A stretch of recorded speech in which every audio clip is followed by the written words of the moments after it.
Good afternoon. We're now streaming live to Facebook, YouTube, and Twitch. Welcome to the Process Over Profit podcast. My name is Jack Fleming. We're streaming on this beautiful day outside. Holy moly, it's 75 and sunny. It's what more can you ask for in Wilmington? But I'm super excited to talk with Cordelia. Did I get it right this time? No? Yes. Sweet. Cordelia Norris, owner of Luna Creative, marketer, brand strategist, all of the above. We had a great conversation at social the other day and honestly went super long into where we're like, let's save what we're saying until Thursday for this podcast. And so here we are. We want to just be a free-flowing conversation about marketing and branding and just how to get into it, what it's like, and between two marketers. And so here we are. Welcome. Yeah, well, welcome. Well, thank you so much. And I would honestly define myself primarily as a graphic designer who has gotten more and more market curious because so much of what we're doing is we're driving towards a goal. So I've started as a designer and as an illustrator, so really deeply into the visual creative, and then gotten more and more into brand strategy. Okay, awesome, awesome. How do you get into graphic design and brand strategy? Let's do a little background for the viewers and listeners. Sure. I have a background in fine arts and commercial arts. So it's really a strong mix with degrees in studio art and art history in my undergrad. And then I went back to study graphic design. And then a bit after that, I went and got a master's in illustration. So I'm bringing all of that in. And then along the way, I've worked a lot with some very gifted designers and just people who are exceptional thought leaders.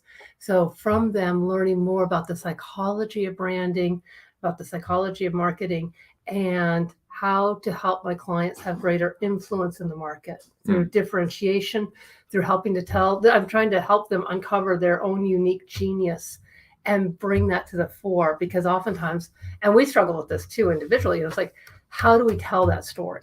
How do we uncover what we're our own unique advantage and what we do is so authentic to us, rather than, trying to help a client compete toe to toe with somebody who's not them and doesn't do what they do. So that's what I'm trying to do, is help them stand out in a way that really showcases what they do and bring their gift to the market. That's awesome. We'll talk more about clients later, but how did you start out right from college, just doing your own thing, or did you work with someone briefly? I took several low-paying, pretty unglamorous jobs where I wasn't very well treated to make sure I got the experience that I needed. I worked a lot while I was in school with clients, but I really wanted to get some agency experience. I also worked with a great local weekly publication in Knoxville, because I was doing all this in Knoxville, in Tennessee. Oh, that's awesome. So shout out to the 865. And so I was doing this. Knoxville has an amazing design community. And so I had a lot of interesting opportunities. And so then I got several years of that experience under my belt. I'd also worked professionally as a designer before going back to school to study it. But I realized I also had gaps and more I wanted to learn. You didn't know what you didn't know. Yeah. And what's interesting is you go in for one thing, you say, okay, well, I want to get faster. And it's like, no, really what I want to do is get better. Speed will come over time. That's not being the best at your craft. Yes. So I got deeply into that. I got deeply into AIGA, which is the American Institute of Graphic Artists. And I served on the board of the Knoxville chapter for 5 years.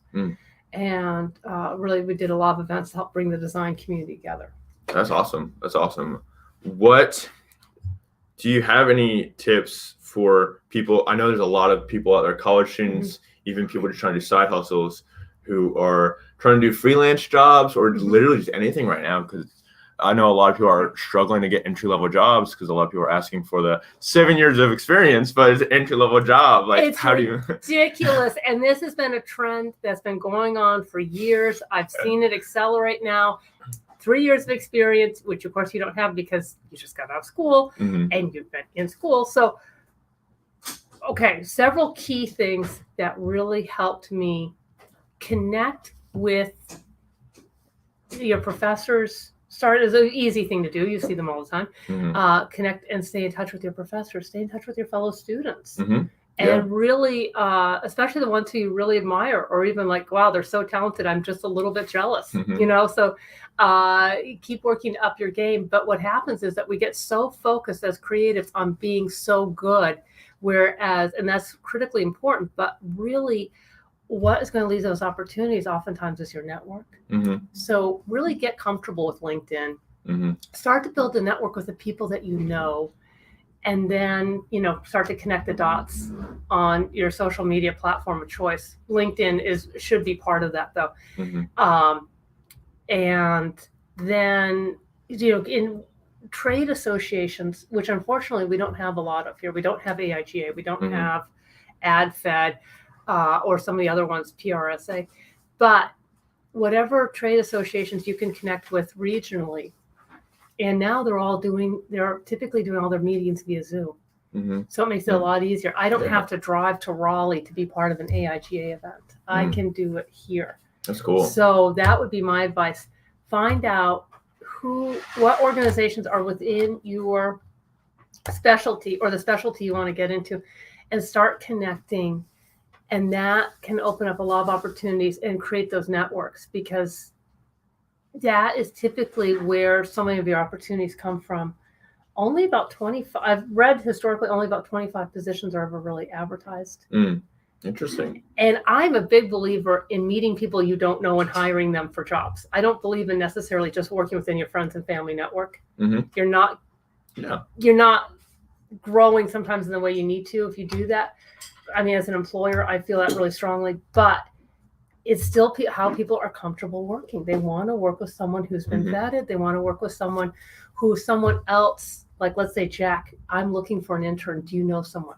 If you said yes, I'm more likely to bring that person on. Then, Yeah, and they're almost qualified more too, just because of the other marketer, the other person knowing them. They could know more about, obviously, the applicant, but it's qualifying the person more. Yeah. Absolutely. So I'm a big believer in, yes, polish your craft, polish your portfolio, but then really while you're in school, start building your network. Because the other one big thing I see, because I do a lot of mentoring with my old alma mater, and a lot of what I see is that students wait until they're in crunch time, about to graduate. They've got everything in the world piling up to get through graduation. And now they're looking for a job. You need to start looking for a job, or the opportunities that will lead you to that job, a year and a half or so before you graduate. Getting those internships, getting that network in place, and start finding out what your options are. Because I see new graduates who are looking around and they don't know where to start. And if you have a good career services office, get familiar with them and make friends over there, because they can help you a lot. It's what I've been preaching from, honestly, day one of me leaving college is networking and knowing networking. I did a lot of networking stuff in college, mainly because I was trying to find a job. Now I'm the owner of the job I do now, and so it's a little different. But still, I still do networking. I'm going to a networking event later, actually, because I use it to prospect. But knowing the people you're in class with, heck, they could be the next president. Like, they could be very influential people, and you just don't know where they go. Like, it's right. Zuckerberg had a roommate at Harvard. Oh wow! He did. Yeah. And that roommate became very prosperous, I think, because he bought in early into Facebook. So no, that's an extreme outlier example, but absolutely don't overlook the network that you have. And there are even network mapping tools where you can say, okay, I need people in these core areas. And then you list out, who do I know in these core areas? Where are the gaps? And then start to strategically fill in your network from there, based on reaching out to like what LinkedIn calls your second degree contacts. Like, I might not know your colleague, but you do, and you can arrange an introduction. So we did have an introduction before this podcast started. So if there's someone you want to meet, or if you want to connect with someone in a particular field, you can start to look at who in your network knows that person. And that can help. And I'm also a big believer in reaching out to people like cold, quote unquote, like where you don't have contacts in common. But if you're trying to start out building a network, it really helps to leverage what you have. We can talk about that later too. I just almost went off on a post the other day talking about being salesy but not too salesy. That's the name of the game there. But and even us as marketers too, we go to professors in colleges to look for applicants as well. And so I know I just saw recently a girl who owns a marketing company here, who's a UNCW graduate, super involved in what is it, CEN. She's a mentor. She has basically told teachers that she's hiring, and teachers can then go tell their students about the job position. And obviously students are looking for jobs, and so and oftentimes the professors have a short list of their most talented, I think, or the people who think they would be really good in this particular role. So I've done that too, where I've had, several professors who are actually former classmates who now like head up a department, because it was like 10 years ago. And so I can go to them and say, hey, I'm looking for someone in this. Yeah. So it's an amazing thing. And your professors have a wealth of contacts and a wealth of typically of knowledge of the local, what's going on in the local area or in the industry. So it's really valuable to, just to get to know them and spend more time with them, and not just like, I'm here to take a test. Like, no, you're just kind of valuing that community that you're already part of. We'll stay on the subject for college students a little bit, because that's a lot of who I know. And I think it's honestly, we can give really good tips to them, because they'll actually take them and then put them into action. Yes. Directly, and it'll directly benefit them. What can they do to stand out if they're applying to marketing jobs? Obviously, do you think it scares people that says, though, it's an entry-level job, but it needed 7 years of experience? I think that immediately. Well, I think it's such a mismatch. I think what happens is that employers used to value that first 6 months, that critical first 6 months of training, because they knew that they were making an investment in a person. The person would stick around for a long time. Now it's sort of expected that there's certain jobs that are just way stations while you're taking a breather, figuring out your next step, building up your skills, whatever, and then you're going to go on. So there's not that same loyalty, and there's not the same willingness to train. And that's a huge mistake. So I would say, don't let the qualifications put you off applying for a job, because that's a wish list. I think that's bad on management, though. Yeah, I know it's bad, but oftentimes those job qualifications were written by several people,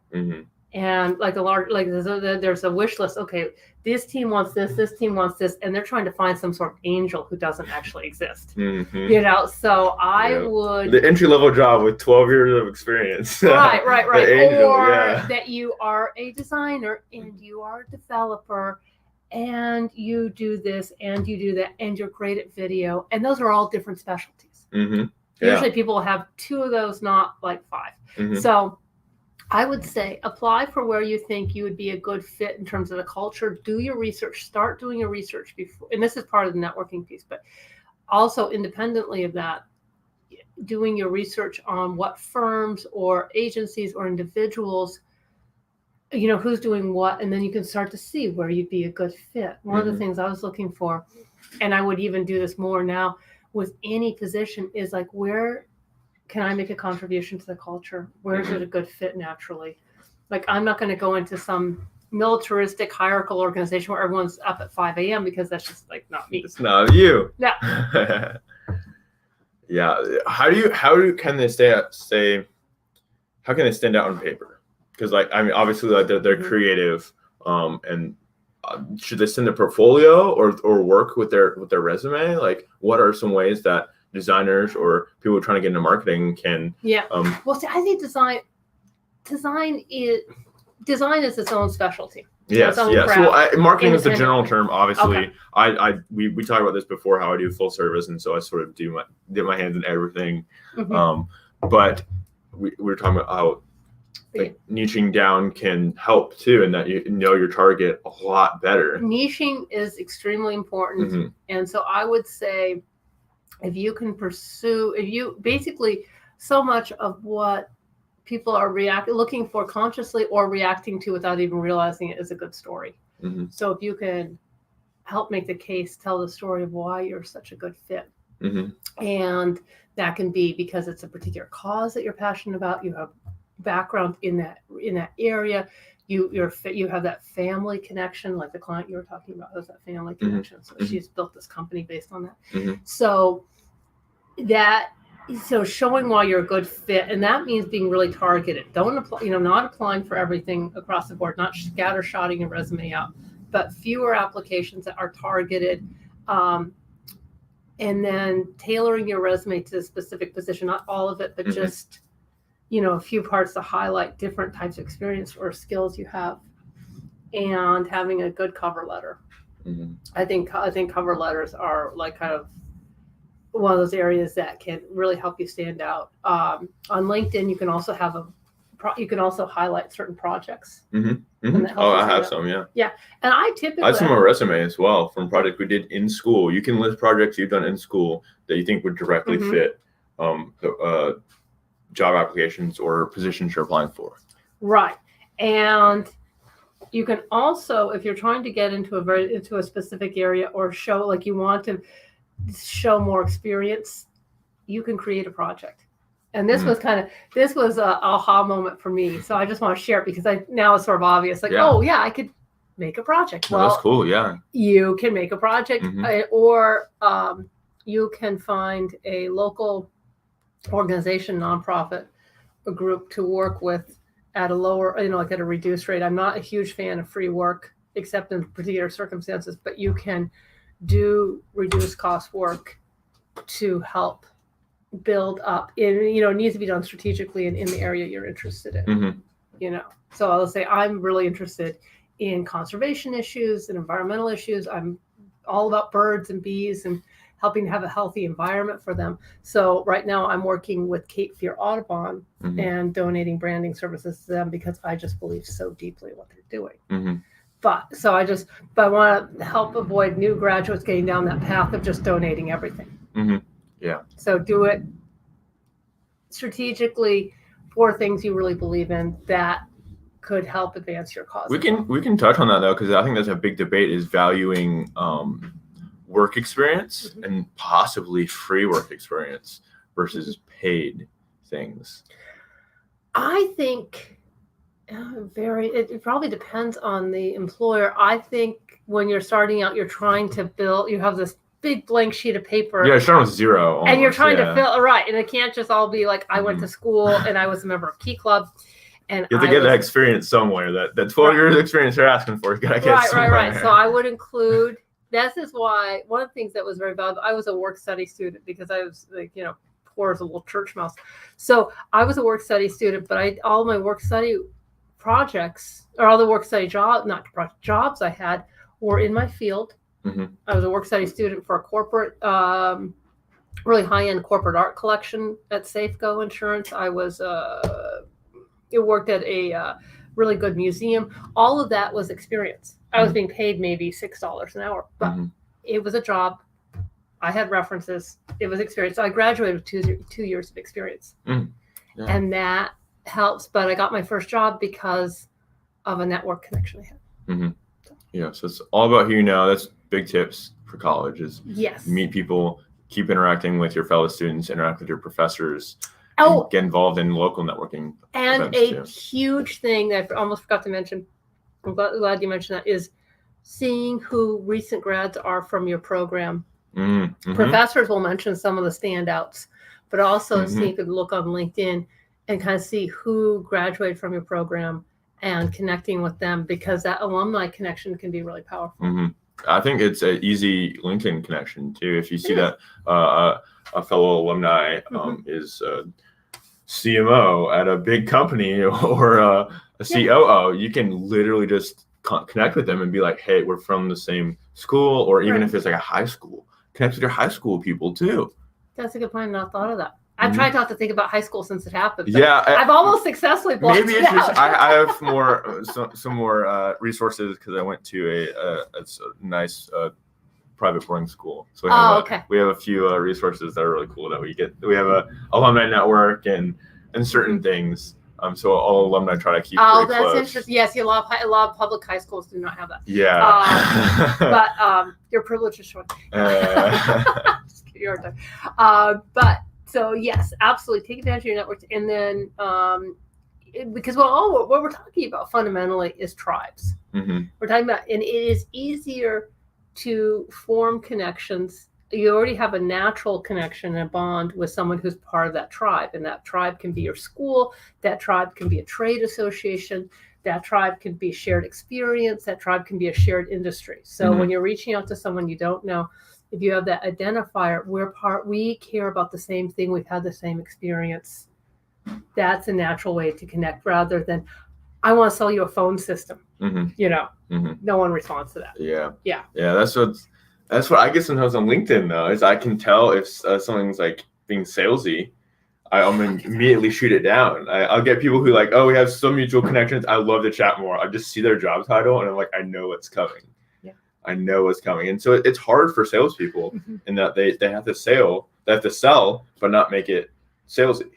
But also it's like, if you expect it as someone who's also in sales, because I obviously have to sell myself, I have to sell my services all the time. Yes. And so, well, you always remember that you're selling to other humans, and what finding those things that resonate, leading with generosity, and so that you might have something you can offer. Say, hey, I noticed that you're doing more work in this. Would you like an introduction? As you build your own network, you can offer introductions. You can offer a very well-defined free service, or something else. See if there's a way that you can lead with generosity rather than just asking for something, or establish a network just to start establishing a network. Say, hey, I'd love to talk for 20 minutes and learn more about what you're doing. What they call like the informational interview. So you don't necessarily have to beat them over the head with, telling them that they need something that only you can offer. And I've even given people, I've done it recently too, just given people, if I'm trying to sell myself to clients, and this is probably more in the realm of, I guess it relates that we talked to you about adding extra stuff to a resume or a cover letter, maybe doing an example project. Other than that, for my clients too, just giving them free stuff and being like, hey, like, let's work together. I doubt other people did that. And so I'm trying to use it as sort of so that I can stand out. But that's interesting. It's a tricky, but with a limit though. So it's like, it's almost like general. It's like, area to get into. You don't want them to take all of your ideas. And we mentioned this in our coffee conversation too, but like just giving them a little bit more of like a carrot. Yes. And the best advice I've been hearing, because there are a ton of people I've really started listening to more discussions and more interviews recently with like Seth Godin and Kay Putnam, who are both brilliant strategists. And so you're kind of showing you could show the what, but not necessarily walk them through a programmatic, here's how we're going to do this. So, because that's what you're for. Yeah. You don't want need to give them everything. Yeah. We're going to, you can say, we're going to increase your social media presence and boost sales. And through looking at these key metrics, but you don't have to go through the whole. But then like also I think it's key to know results too. And I think that could be a struggle for some marketers out there, is that they just don't have the experience to be like, it's sort of almost like blind, I don't want to say blind lies, but like if you're saying like, hey, we can boost this, like better boost it. You want to keep them as a client. Yes, well, we say, with the goal, right, qualifiers, with the goal of, or case studies. This is something that's very powerful as you start to get more experience. This may actually need to add to my site, our case studies. So, we both need to, apparently. I have a pretty extensive portfolio, and each portfolio piece is a little bit of a case study, but you could flesh it out a little bit more. I think case is more results, probably more hard numbers, quantitative data, process. End result. I think it's like why they hired you, what their goals were, how you met those goals. Right. End result. Done. Right. And so one of the other people, we're talking about tribes here as a big, that's one of the big through lines I see, is that we're talking about tribal affiliations. And so creating connections through through those allegiances and connections. But the other issue is that we're talking about empathy. And I think that's the thing that can be hard, is to bridge the empathy gap, because you're so like, oh God, I've got to get a job. Reverse engineer that, understand that there are a lot of open positions that are going begging, where they're trying really hard to find the right person and try to understand what that market or that hiring person, that HR person is looking for. Mm-hmm. So, and know that if you didn't get the job, it's not a bad reflection on you. They're making the best decision that they're seeing for their organization based on the information that they have. Mm-hmm. There's higher ups too. Like they have to literally listen to other people. Like, yes, they're doing a great job as HR and trying to filter out people. Right. But they're also like they have bosses, and then there's a CEO, and they have people that they have to listen to as well. Yeah, and it depends on the size of the organization as to how many people are involved. But it is, so just I think leading. One of the things I've become very keen on. I've tried to do this over time, but I'm really foregrounding it now. Is leading with empathy and trying to bridge that empathy gap. If you can show someone how you will really benefit them and their organization, so it's not about you. How do you do that now with doing it all on paper and virtual?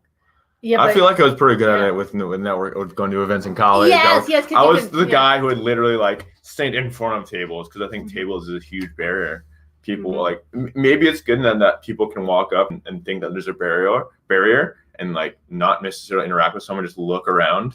But I'm the guy that's like wants to stand in front of the table and go like interact with literally everyone. So you would be great at a trade show or an exhibit because you'll be like talking. I used to do it. I used to be a brand ambassador for Mati Healthy Energy, so I did do that. Though I was required to stand behind a table for that job, I had to do that. But I have been involved in doing that. Right, but yeah, no, you're right. If you can, and one of the things that's very powerful is during an interview too. So let's say because you often have that barrier. If you can get up and you'll know whether or not it's appropriate, but to get up and come over to the other side of the table or around the table and show someone some work on a computer, or and what you can do to help get yourself on a little bit more equal footing.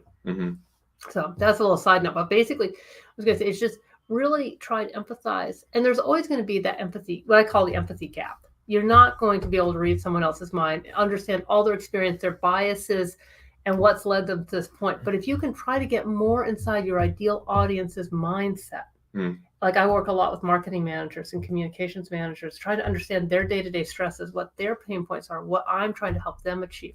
So you're leading with that mindset of service.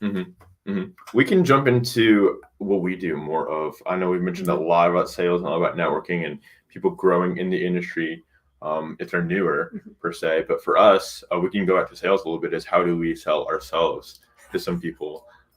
It's sort of like I don't know. I'm trying. I honestly, it comes down to a quantity game. Sometimes you're just like responding to people on Facebook. I respond to people on Facebook who are looking like a website developer or photographer sometimes, but then like suddenly an hour later and you get 40 other responses and I'm like, I can't even compete. Absolutely. And those are not qualified clients. That's someone who might have this many. They have $300 and they need video work. They need this work. They need that work. They need some strategy. They might not have the fundamentals in place. So yeah. So I would say, then that again is like, who's your ideal audience? If you know, okay, I want to work with marketing managers who have budgets rather than entrepreneurs who are bootstrapping. And both are valid choices, but you're going to have just knowing who that person is. If I say, I want to work with conservation organizations that have been established for a certain length of time and are big enough to have a communications person, but they don't have in-house creative. So you have to get very niche. The more niche, the better. That feels scary. It actually opens up a world of opportunity. There's a great example of a copywriter who thought, he was a pilot. So he's like, I'm going to work in the aviation industry. And there was more work than he could ever take on in 10 lifetimes in the aviation industry. But he made that his specialty. He's a go-to guy. He's been able to raise his rates multiple times because he's such a specialist. So if you can get that point over time where you're valued as a specialist because you have such, you really know the industry and you have a very defined niche, and then everything you're doing is designed to speak to that audience. And so some people will self-select out, which is what you want. Or that they're qualifying themselves by just coming to your website. Right. Right. Exactly. So they're doing they're doing their own research. Yeah. Right. And I think all the times when we start out, we're like, we're trying to just get that experience. But as you get that experience, you find who your ideal audience is, and you try to get more and more specific and tailored to them. And it doesn't mean that you can't take on a project that's outside of that, but it means that you might necessarily put that in your portfolio or highlight that project. Do you cold call people? Do you just like cold call organizations? I do research and I do outreach. Yes, I do. Not to say cold, but basically, I'm reaching out to people that I don't know, but we have shared interests. So a lot with sales is a lot of research beforehand. People just think they're just blindly cold calling people, but no, it's like with sales, it's like do your research beforehand. Know obviously who you're talking with, a little bit about their background, so you might be able to like handle things sometimes, and it'll help you sell a lot better. Yeah, absolutely. And it is trying to, and that's again where the empathy comes in, because if someone reaches out to me and they've made the effort to actually understand what I do, they've checked out my site, it's not just like the same text that they say, the same thing they say to everybody, like it's more tailored. I think tailored outreach is really valuable. And that means, again, not like reaching out to everybody. It's targeted. It's like where just doing that a little, and it helps so much to be able to be in that same region and meet people organically in person. I think we're both like, so we both have to do our own branding and marketing for our own branding and marketing businesses. And it's a hard. Weird struggle. It is a weird struggle because it takes a lot of time. It should be consistent, and it's always the first thing that gets dropped in favor of other pressing things like client work. Clients, lose your client work. So it's crazy. We need more interns. I had 109 applicants for my internship. I have 3 of them now, and they do a fantastic job. I'm trying to help them more with their individual wants, and more of helping them learn the industry versus actually having them do actual work that defers what I do. Yes, and with interns too, it's a lot of times, a lot of communication, and it is what I think works well is to have very tailored projects. They're very defined. I do. Yeah. So I have not like here's this big naughty problem, you figure it out. I have a girl. She's interested in PR and also fashion, and so the PR she likes writing a little bit more than the typical human might, and so I've been giving her more writing and more organic sort of SEO type of things, projects. I have one girl who's more general, and so it's been a little bit harder, and that is not really specific. So I'm just sort of throwing everything at her and trying to see what she likes a little bit more. And then I have another guy who's more entrepreneurship. He's trying to get into coaching, so I'm trying to help him more of like what it looks like as coaches build marketing funnels, or like video, social media ads, click funnels. It's typically how it works, what I've seen at least. But also it has to be like build experience and obviously like be valuable. Absolutely. It's interesting. I have a colleague who works just with coaches and helping them market, and oftentimes their funnels aren't working as well as they could be, or there's some part of the process that's broken. She loves to get in there and like fix that and get that really I think it has to be a typical retargeting funnel. I mean, I brought it up too with e-commerce is doing video ads. I really like this retargeting ways, doing video ads, getting video views, and then retargeting people who watch the video for more than like 75%, because that immediately qualifies them more, and you're targeting them again with product photos or testimonials. And then you're getting really qualified people who are still liking your stuff if they've already seen the video mostly through. They've also seen testimonials, and they're clicking on testimonials around product photos now. They're gonna buy or gonna look more into you and give you their name and email and phone number. Yeah, absolutely. And the other thing, so definitely outreach. Most of and this is the thing, is lead nurturing with outreach, and something I'm trying to be better at, because most of the people you reach out to who are really qualified leads, or you've got like a good list, you've done your work, and you know that this is a good potential list, but maybe 3% of them right at that time are needing something, but over time, many more of them will. So if you can stay in touch, connect on LinkedIn, send out the occasional email, check in a nice non-pushy way. What you can do is convert over time. And that the difference between getting by and doing really well sometimes as a creative independent is that gap between who bought now and then the leads that you nurture over time. because they might be making a decision within a year from now Mm. for a significant project. And if Mhm. you've stayed top of mind. Yeah. Oh, top of mind is huge. It is It's because so you can't- it's so huge. Oh my Because the gosh. timing, a lot of what we're talking about here too is timing. Mhm. And so they might not have that marketing manager, that person who can hire outside vendors can't necessarily need somebody right now, but they might. So that's the thing. And that's the power of doing, like having a decent newsletter. Mhm. So you ask the person. I just do Can more I add you to personalized emails. Yeah, I've really Mhm. gone into doing more personalized emails too. But Mhm. and depending on the size of your list, you could spend, if you have a It bigger would take list. a while, yeah. Yeah. And it's also keeping track of, I'm using Google Sheets, but I know that they're more sophisticated I have approaches to this. a CRM. Yeah, I was going to say there are tons of CRMs out there. I use HoneyBook. This is not a sponsored ad. I use HoneyBook. It's the CRM for entrepreneurs. It's like $5 a month under a certain threshold of payment, Okay. and then I get to put in clients' names, emails, profession, and then keep list of like projects going on, and obviously the stage of projects. And it makes it pretty easy. I can make templates and make contracts and invoices. Okay. And this is turning into an ad, but they're not sponsoring this, so. Hey, if someone from HoneyBook is listening. Maybe they should, yeah. Yeah. I'm looking for sponsors. You can put your logo down here with ours. Right. But That's right.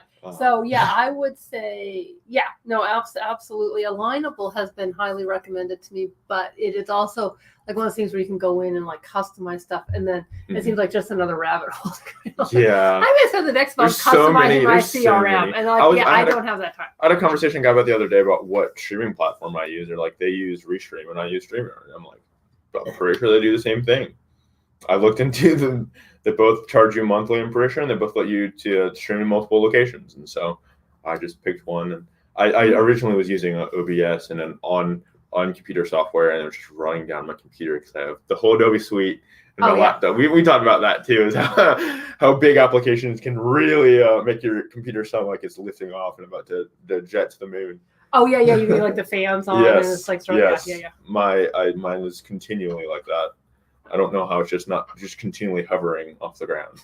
But there are little fans you can get to put underneath it and cool it down, because it's not good for it's not like, if it's doing that, that's not great for. I need like CPU. like an ice pack for my Mac. I need like how we ice our own shoulders and all for if we're like working out, you know how we relax it. I need an ice pack for my Mac to keep it cool. I actually had, there's a little stand I actually had one of these little stands you can get, it has a little fan that'll turn on. Okay, it's like a little angled top. Maybe it's also the case too. It's just blocking some things, but we're diverging very much. I would take that case. I think it's a case, but that can shorten the life of your Mac. So definitely. But the case is cool.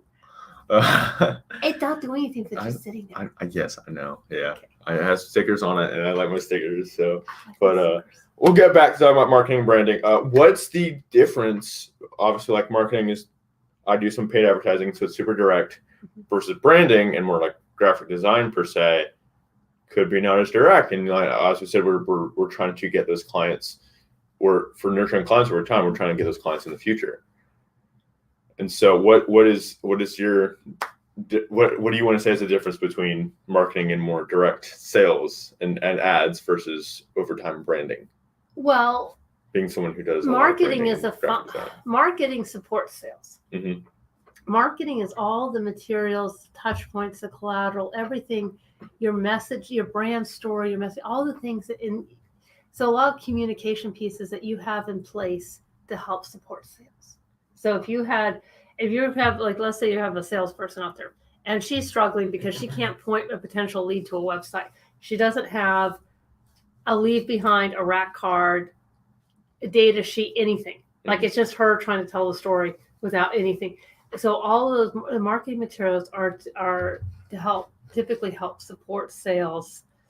And so that's the differentiation that I see. That's good to. I think we could tell that to clients too, especially for me. Mm-hmm. If I'm talking with people who are like, we need to brand you more. Like, nobody knows about you. We can't just do marketing because we don't have any sales yet. You can't put a second story on a house that doesn't have a foundation.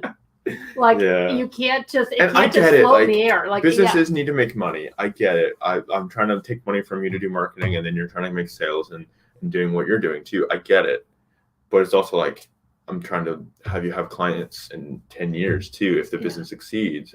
I want to do stuff in place now to help you get sales right now, but also like we need to develop the brand over time too. Right. And that can be a function too of what you might find over time as you evolve your company, that you're looking for entrepreneurs who've been bumped on the nose a couple times, learned a few hard lessons. Yeah. Maybe they're starting their second or third company. They have a few more resources now, and they know that they need to, or they're like in the third to fifth year of their company. And that's what I'm talking about, getting niche. Like maybe not everyone who has an idea to start something on Instagram is your client. You know, like okay, well, you package your services, and so this starts at 3,000, this starts at 5,000, this is at 10,000. Or like having just like a minimum sales requirement. Yeah, you have to have a certain amount of product sales or sales as a service too. That's an interesting. Of course, I would eliminate almost all startups. Yeah, but I mean, startups are cool though too. Like it still qualifies a little bit, but also we can. The culture. Startups they can be murder their employees. That's why we had interesting work when I worked for Mozzie. It was a startup culture, and then they grow too quickly, and then they're like, hey, we don't need people in Wilmington. We just want to focus on the triangle area. Yeah. So they went from big to small again, to reframe, and then they had some changing of management and a lot of changing of management at one time. Yeah, I've been through. I worked for a startup in Oak Ridge where we were working to help revolutionize traffic signal management, intersection management through intelligent traffic signals that responded in real time. And so this was, and we was with them up through the crash of 2008. So that was, yeah. So I got my glimpse into a little bit of the startup culture, and it really is its own unique culture. So it has to be a good fit. But also, I feel like not your business, but I feel like my business is newer. I'm sort of still in that category too, even a startup marketing company. Oh, I know. Listen, I'm entering my 11th year, and you are, regardless, there are a lot of times where you are hustling, and it is. Heck, this podcast, yeah. Just making content over time without any direct benefit of having money coming in, having a sponsor on it, or I have had people reach out. I have had almost making a client from this podcast alone, which is sick. But that's right. It's thought leadership. It's valuable thought leadership. So, and it just because I like talking with other professionals, and it's more of a long game piece. I'm making pillar content for social media. And it's interesting. I listened to several of the other podcast interviews. There's a lot of good content there. And even though it might not directly affect me and for my benefit, obviously it's for y'all and the viewers and listeners. And then I value making podcasting as pillar content, making sub clips into smaller clips of different thoughts and sayings for YouTube or Facebook, LinkedIn, and then the smaller vertical short form video for IGTV, YouTube Shorts, and TikTok. Gotcha. I don't get TikTok. Yeah, it's like I've been 60 seconds or something. I just want to go watch the whole interview. Like, why do I want this? Actually, I saw this. You might be interested in this. I saw micro clip. Some people talking about this earlier. Is consideration span versus attention span, and that we're thinking that consideration span is first because everyone's saying, oh, everyone's attention span is like 3 seconds. But it's like I think that's consideration because you're considering if the person you're wanting to listen to is valuable. Yeah, you're filtering. And we are so bombarded by stuff. So the filter, like, because I watched an 8-hour video the other day. Like that's obviously the attention span is not 3 seconds. I watched the 8-hour video. When you're like spending it's like 12 hours of focus between all the sessions, the lunches, and meetings. So, So it's consideration span versus attention span. Some new things in marketing that always arise, but I like that. I like that. So. But TikTok is great for organic growth. It's on the list. That's sort of like LinkedIn is great for organic growth.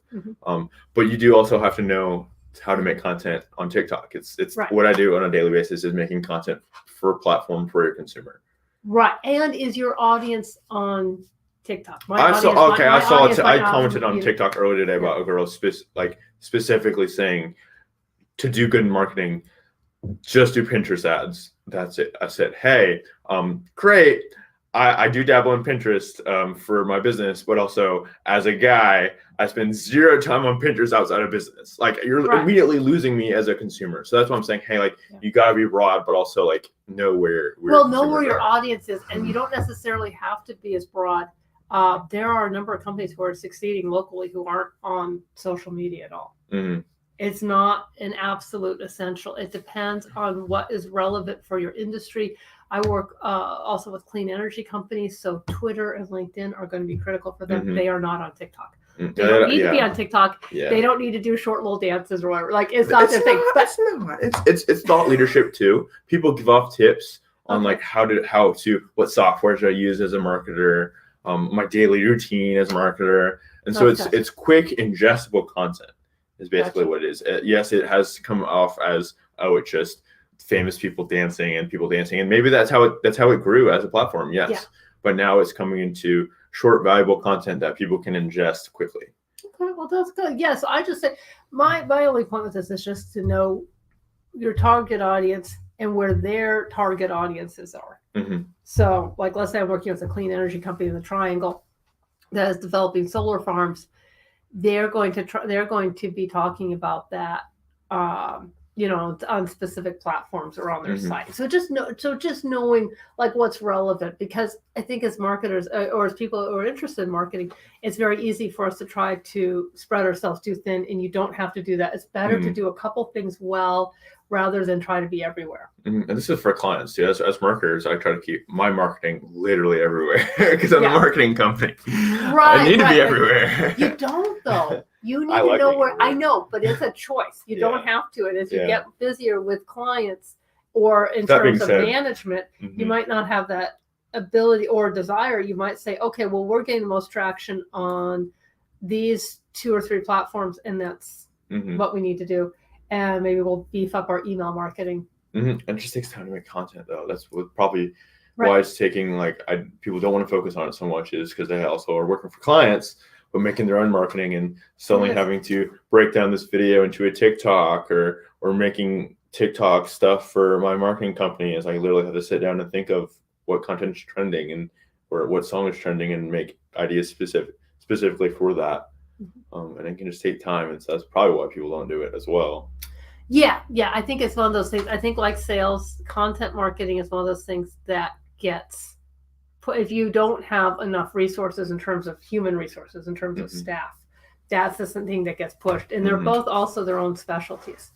That's sort of, I guess, where I want to go as a company. Honestly, I want to be able to say like, hey, we're making thousands of pieces of content per day for clients. Like that just seems cool to me. Obviously, because that's why I market my marketing company. Is I help people save time so they can do other business actions that they want to focus on versus sitting down, getting on Canva, spending the hour to make an Instagram post and posting it. They don't have that time to do that. And that's where being very niche is going to help you, because if you say we specialize in these 3 verticals, we specialize in this industry, this industry, and this industry, because you're making content, you have to know that industry like really well. And what those industry trends look like and all that. So that's where I can see that further specialization could be really helpful. And I've already come to know that I don't know what I don't know, and so me asking clients for info can get hard sometimes. Oh, you do. You have to, and that's what I ask my clients tons of questions. Yeah, and it really is like I'm trying to just pull out information, because I need, even if I really know what they're doing, I still need some of those key insights, or also understanding verbiage, their pain points. Understand like what's the problem? Why do they want to do this? What is behind that desire for a new logo? And using their words and using their brand versus using the different brand or your own marketing brand voice in their stuff. Yes, because people we're marketing to humans. We're connecting. We're helping. Basically, what we're trying to do is help people connect to each other, human-to-human connections. And I think brands succeed when they stop trying to be so brandy and have a human voice. That human voice, rather than just looking at your KPIs, looking at your analytics, and just getting bogged down in all of the data. Data is important. I'm not discounting data, but you shouldn't make human-centered decisions strictly around data without having that empathy, that voice. So. Where do you see marketing going right now? Obviously, it's continually changing with new policies that Apple's putting in place, and just culture too. And obviously, like most of us are online on Zooms now. Where do you see the industry going? That's a huge question. I would say that, and I didn't preface with it, so too. No. But broadly speaking, I think a broad trend is that your site as a hub of all of your content is even more important, and that taking that content, we talked about sort of parsing it out and just deciding what platforms you need to be on and to reach your audience in a way that's meaningful to them. But I think the digital piece is more important than ever, because there's a huge pent-up demand, I think, to get back to trade shows, get back to exhibits, conferences, conventions, and all that wonderful in-person alchemy that happens when you're in the room together. Yes and no. It's weird. I think, well, it's going to shift, but I do think that, but there's going to be at least there's going to be probably about 9 months at least, maybe more, like a year to a year and a half lag of that. So your digital presence right now in particular is so critically important. Digital sales and understanding how people are how people are shopping, how people are looking for things, how people are finding you, and making it easier to find you. And then understanding then how to connect with people by telling stories, by being interesting, by standing out in a positive way. And so that gets down to some of that big strategy piece. I think they're going to look different. I called it, honestly. I worked for a real estate company right out of college, and I said trade shows aren't going to be a thing in the next few years. Coronavirus happened, and they weren't.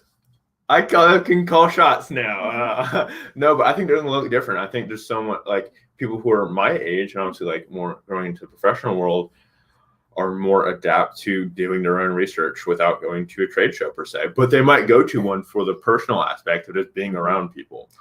Yeah, I think it's and I think those in-person connections are so valuable, and it's a wonderful breather and chance to connect with people you wouldn't connect with otherwise, that you just wouldn't even be aware of otherwise. But corporate budgets are shifting. So it's going to be a matter of whether individual corporate budgets are willing to make that same spend. Like, I'm going to spend $20,000, because I've worked with a number of clients, like they're spending $20,000 on a booth. Are they going to be willing to make that same investment?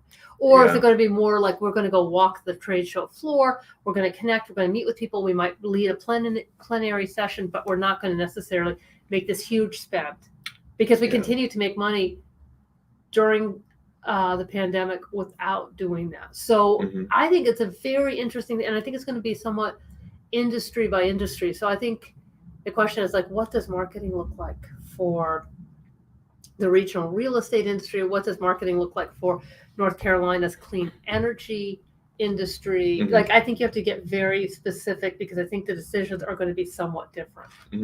Depending on the industry. And I think it's big too, coming up with like knowing that budget. Obviously, if you're spending $20,000 on a trade show, it's comparing that or more. Yeah, because I don't think the booth alone is that, not including more than that, probably. It's like low end, not even including like vending fees and getting all of their personnel there. It's another adding. Absolutely. So that's what I'm thinking, is that what I'm seeing with some of the marketing managers I'm working with, in the southeastern U.S., is that they're going to spend money on trade shows, but it might not be quite the same spend. They're trying to do more in terms of thought leadership through white papers, podcasts. My comparison is, if you spent that budget on digital instead, if it would see the same people, different people, what it would look like on digital instead.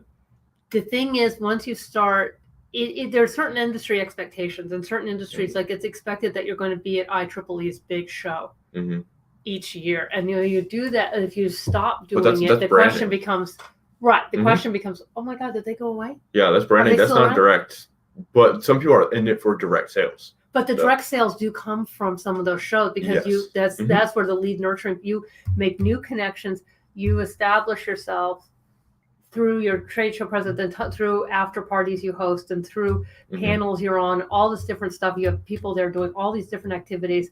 They're lead nurtures. That develops new leads that goes into Salesforce. That becomes a lead nurture. But it's a big lift over time. And yes, I know what you mean. Could you achieve that through I guess people have seen advertising? That. I guess people have been able to see that recently too, because trade shows aren't happening. That people can shift their budgets to now more digital, and they can see actually the difference. Right, if digital has companies. metrics. Yes, they're easier. You can have trade show metrics, but digital has quantifiable data, and you can see it right there rather than knowing. Did that make a difference, or is it just something we're doing because we're expected to do it? Now, I'm seeing a big shift in terms of online conventions. South by Southwest. Yes. Notably. Well, I was thinking industry-specific conventions too. I participate in. Comic-Con's been all online, but I think the smaller conventions, it's a big investment, but it can be done really well. And what I'm also seeing is a interesting marketing trend that I really like is if you're doing a small group thing remotely, a little gift box that you ship out in advance, and it might include a ring light. It might include some little branded piece of something like a little coffee mug or something that they can, or martini glass, and maybe some ingredients to make a special drink that you're all going to enjoy together as a group. That's an awesome idea. Yeah. Yes, those gift boxes are nice, and that can be beautifully packaged, nicely branded, and it's a great leave behind. You have something now that's on your potential client's desk for a long time. I think a cool thing about, we talked about touch points a little bit earlier, and we were doing, when we went up to a trade show, we ran geofencing ads, and it's hard because it's real estate. You can't be super specific with it, so New York City may have been included in that geofence, which sort of was not what I wanted. What is geofencing? It's targeting an area on Facebook, and so you can really target. Okay. I pinpointed the hotel that we were in, and it gave me my 7-mile radius or whatever it was. I think it's 20 for real estate, or it's something larger for real estate, because there's obviously policies in place. But we wanted to be able to have people see our ad before they walked in, and then see our logos again and be like, where have I seen that before? Hey. Right, that's 6 or 7 times. So someone needs to see something for it to start to stick. Yeah. And maybe it didn't work, maybe it did, who knows? But no, we definitely tried it. That's a smart strategy, and it is significantly less expensive than being a convention sponsor. Yeah, we spent $300. Right. But sponsorship is. We spent $300. But the thing is, we don't know if it directly impacted the people who actually showed up, though. But who cares? I mean, we could have met people who maybe even didn't go to the convention and seen it, and maybe they clicked on stuff, and maybe people who did see it showed up. I don't know, but it was an interesting thing we did, and I really enjoyed doing that.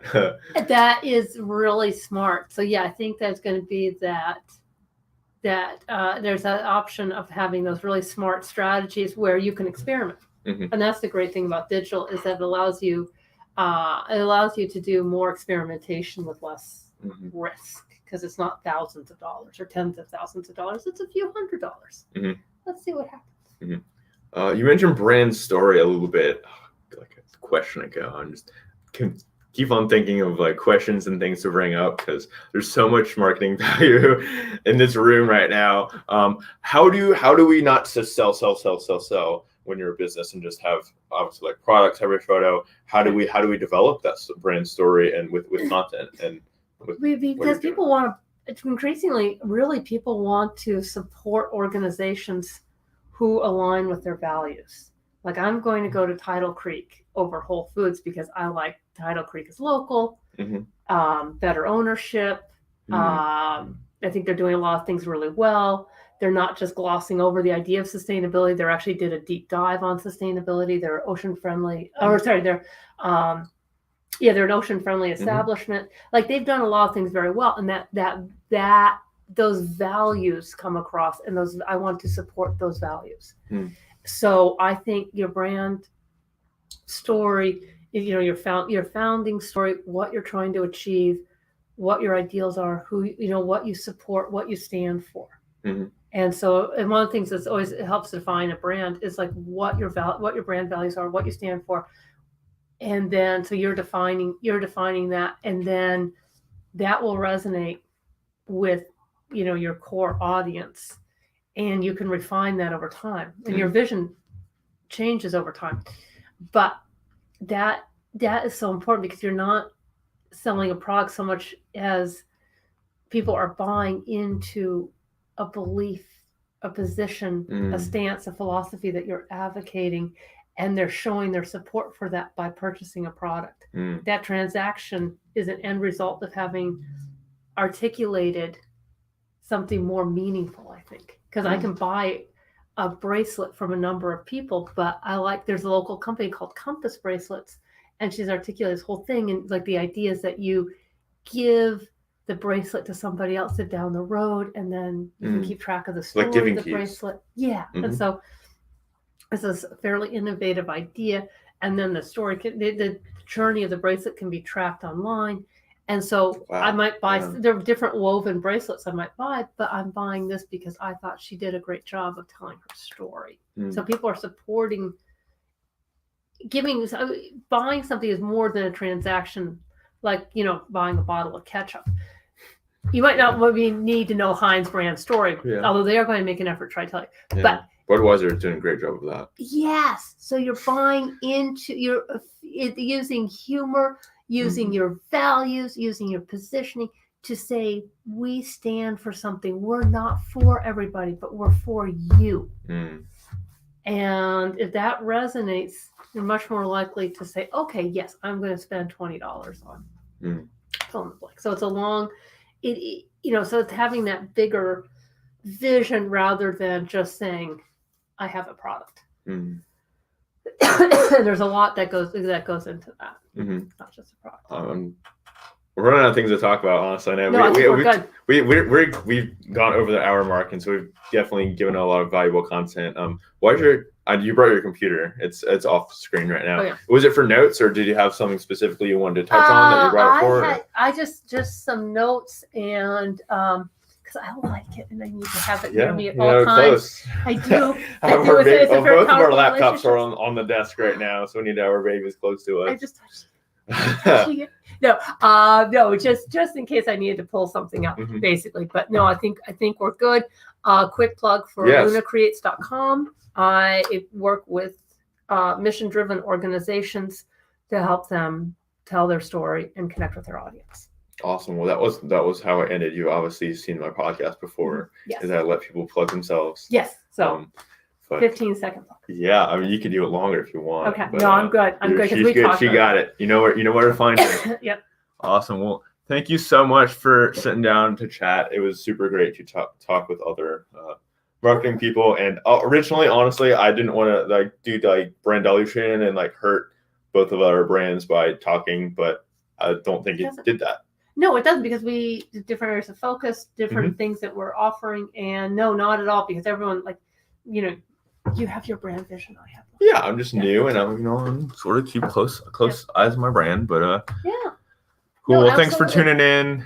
For everyone listening and on the live stream, thanks again. Make sure to follow us on Facebook and subscribe on YouTube. Okay. See ya. Awesome.